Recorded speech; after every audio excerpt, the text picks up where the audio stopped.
You open your eyes in the middle of the night. You are fully conscious and aware of your room. You try to lift your hand to check the time, but you realize that your body is made of stone.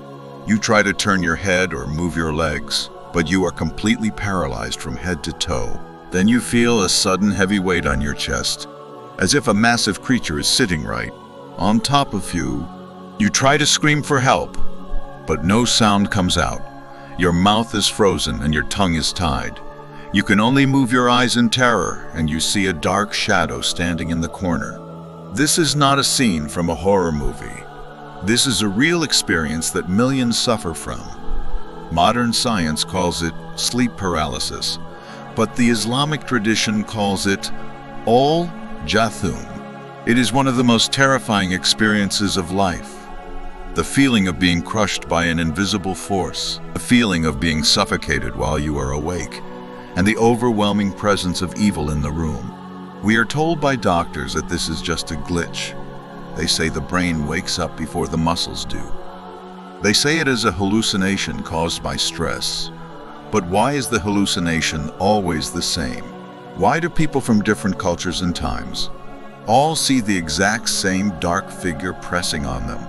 Why do they all feel the intent to kill or choke?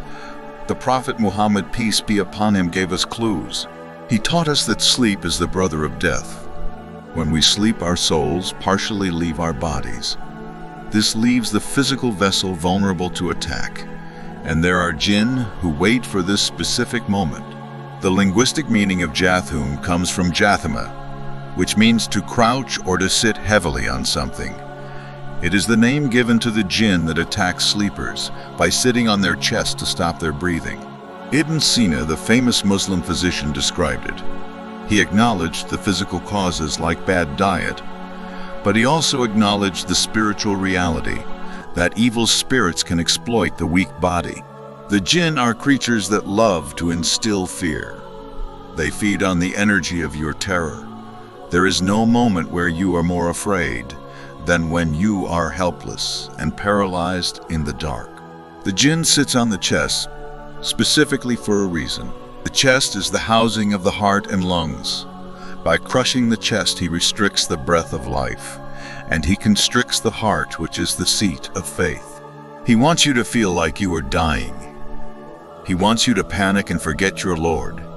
He wants to whisper terrifying images into your mind while you are unable to seek refuge verbally. So why does this creature attack you specifically?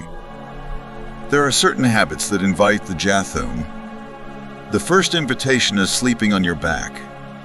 This position leaves the chest completely exposed. It is the most vulnerable position for a warrior. And in the spiritual world, we are constant warriors. When you lie flat on your back with limbs spread, you are offering an open landing pad for the jinn. This is why the Prophet Muhammad, peace be upon him, encouraged us to sleep on our right side. This is the position of defense and alertness, and it protects the heart from direct pressure. The second invitation is sleeping without wudu. Wudu is not just for prayer, it is spiritual armor. It creates a barrier of light around the believer that the jinn find painful and difficult to touch. When you sleep without wudu, you are naked. Spiritually, you have no shield against the arrows. The jinn sees a body that is unwashed and unprotected, and he sees an easy target for his entertainment. The third invitation is a house, devoid of Quran. If your room is filled with music and pictures, and you never recite the words of Allah inside it, the angels of mercy cannot enter that space. When the angels leave, the devils move in. They occupy the corners and the ceilings. They watch you undress and they watch you sleep, and they wait for the moment of deep REM sleep. The experience of Jathum can last for seconds, but to the victim it feels like hours of torture. Some people see the jinn clearly as a shadow. Some see red eyes staring down at them. Others just feel the crushing weight and heat, or they hear breathing that is not their own. It is a violation of your personal safety, but there is a way to break the paralysis instantly. The Jathum relies on your fear to sustain the hold. The more you panic, the heavier he becomes. He is using your own adrenaline against you.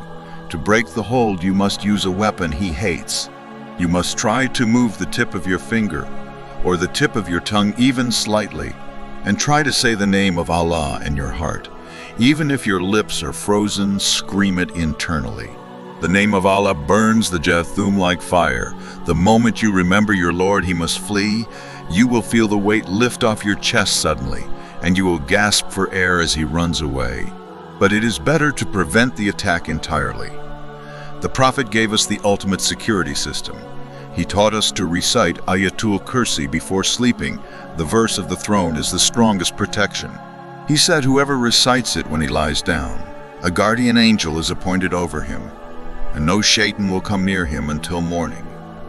This is a promise from the one who does not lie.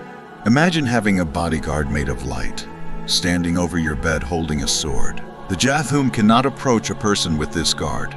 He cannot sit on the chest of a reciter. Also, we must mention the danger of the stomach. Sleeping on the stomach is also forbidden. The Prophet saw a man sleeping on his stomach and told him this is a way of lying that Allah hates.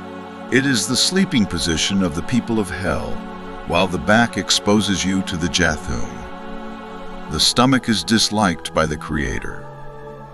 So the middle path is the right side. Some scholars also mention the effect of sin. If a person spends the day committing sins and goes to sleep without repenting or praying, he is heavy with the burden of disobedience. This spiritual heaviness attracts the heavy jinn, like in the world of the unseen. But the one who sleeps with a clean heart wakes up light and protected and refreshed. There is also a medical wisdom in the sunnah. Eating a heavy meal right before sleeping causes gases and pressure in the diaphragm, which physically mimics the weight of the Jathum. The Prophet advised us to have a light stomach, 1/3 for food and 1/3 for water, and 1/3 for air to breathe properly. Overeating shuts down the spiritual sensitivity. If you suffer from this condition frequently, check your house for statues and images. Check your bed and dust it 3 times, and check your recitation of the morning and evening adhkar. Do not think that you are helpless against him. The Jathum is actually a weak, cowardly creature. He only attacks you when you are unconscious, because he is too afraid to face you when awake. He is a bully that preys on the sleeping, but you have the power to humiliate him. By turning your sleep into an act of worship, you build a fortress that he cannot breach. When you wake up from such a nightmare, do not tell everyone about it in the morning. The Prophet advised us to spit dryly to the left and seek refuge in Allah, and not mention it. Talking about it gives the jinn attention and fame.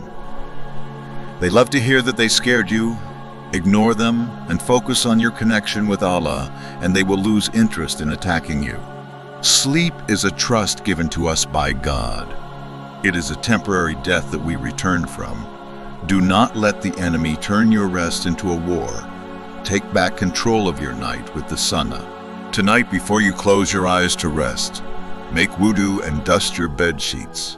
Recite the 3 Quls and Ayatul Kursi, and lie on your right side with confidence, knowing that you are under the dome of protection and that no Jathum or devil or shadow can touch a hair on the head of a believer who has placed his trust in the Lord of the worlds. We ask Allah to grant us peaceful sleep. We ask him to protect us from the Jathum. We ask him to send his angels to guard our homes and to wake us up for the prayer of Fajr safely.